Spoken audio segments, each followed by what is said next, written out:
السلام علیکم۔ رمضان میں 10 کام ضرور کریں۔ رمضان کا مبارک مہینہ آ گیا ہے اور یہ اپنے اندر اتنی برکت لیے ہوئے ہے کہ خود اللہ کے نبی صلی اللہ تعالیٰ علیہ وسلم شعبان کے مہینے میں ہی اس کی تیاری شروع کر دیتے تھے اور عبادت نیک کاموں میں اور زیادہ تیز ہو جاتے تھے، یہاں تک کہ ایک لمحے کو بھی گوارا نہیں چاہتے تھے۔ تو دوستو، اگر آپ اس مہینے کی برکت میں حصہ چاہتے ہیں تو سستی اور کاہلی کو دور پھینک دیجیے اور صبح سے شام تک اپنے کاموں کے علاوہ عبادت اور نیک کاموں کا روٹین بنائیے اور ان نیک کاموں میں شامل ہو جائیے جو اس مہینے کا ایک ایک منٹ وصولتے ہیں۔ تو آپ کو صبح سے شام تک کیا کرنا چاہیے اور کیا نہیں، اس کی لسٹ ہم نے یہاں بیان کی ہے، جو آپ کو ایک نیک روٹین بنانے میں مدد کرے گی اور ان کاموں سے آپ اپنے جسم اور مال کی زکوٰۃ ادا کر پائیں گے۔ یہ 10 کام رمضان میں کریں۔ نمبر 1، سچے من سے تمام گناہوں سے توبہ کرنا اور خوب استغفار کا اہتمام کرنا۔ پہلے تو استغفار پڑھنا اور دوسرا ہے کہ اپنی دعاؤں میں اللہ سے اپنے کیے ہوئے گناہوں کی معافی چاہنا، یہ دھیان رکھتے ہوئے کہ کیا معلوم اگلا رمضان ہمیں نصیب ہو کہ نہ ہو۔ نمبر 2، روزہ رکھنے اور تراویح پڑھنے کا پورا اہتمام کرنا۔ رمضان کی سب سے اہم عبادت ہے روزہ رکھنا، جس کے روحانی فائدے تو ہیں ہی، جسمانی فائدے بھی ہیں، اور اس کے رکھنے سے اللہ تعالیٰ خوش ہوتے ہیں۔ اور تراویح رات میں قائم کرنا ہے اور دن بھر کے بعد اللہ کے سامنے کچھ رکعتیں ایکسٹرا ادا کرنی ہیں، جو اس مہینے کی بہت اہم عبادت ہے۔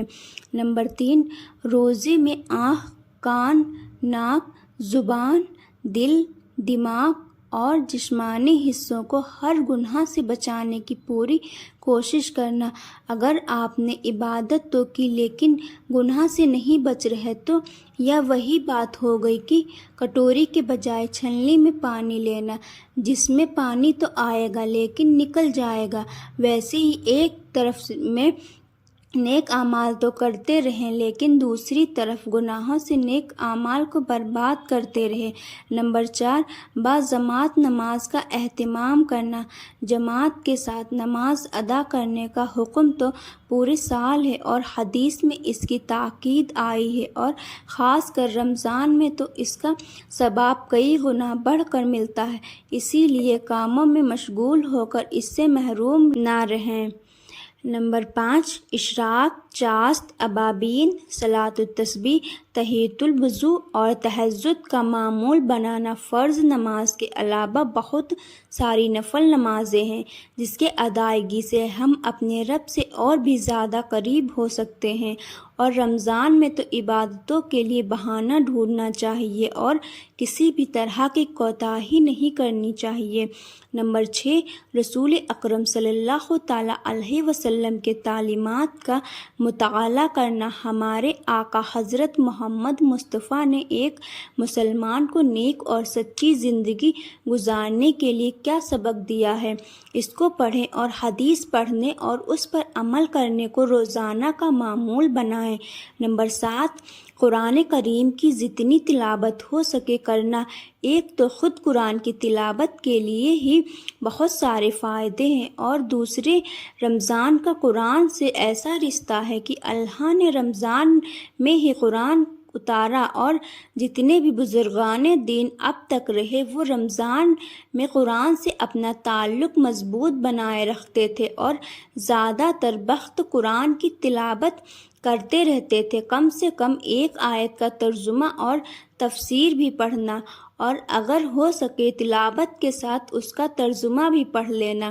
نمبر 8، چلتے پھرتے لا الہ الا اللہ کا ورد کرنا۔ کبھی کبھی پورا کلمہ پڑھ کر درود شریف پڑھنا۔ اللہ کا ذکر دلوں کو اطمینان بخشاتا ہے، اور رمضان ہو یا غیر رمضان اللہ کے ذکر کو اپنے دلوں سے لگائے رکھیں۔ اگر آپ ایسا کرتے ہیں تو اس سے نہ صرف زندگی بلکہ آخرت میں بھی سکون حاصل ہوگا۔ نمبر 9، جنت الفردوس مانگنا اور جہنم کے عذاب سے پناہ مانگنا۔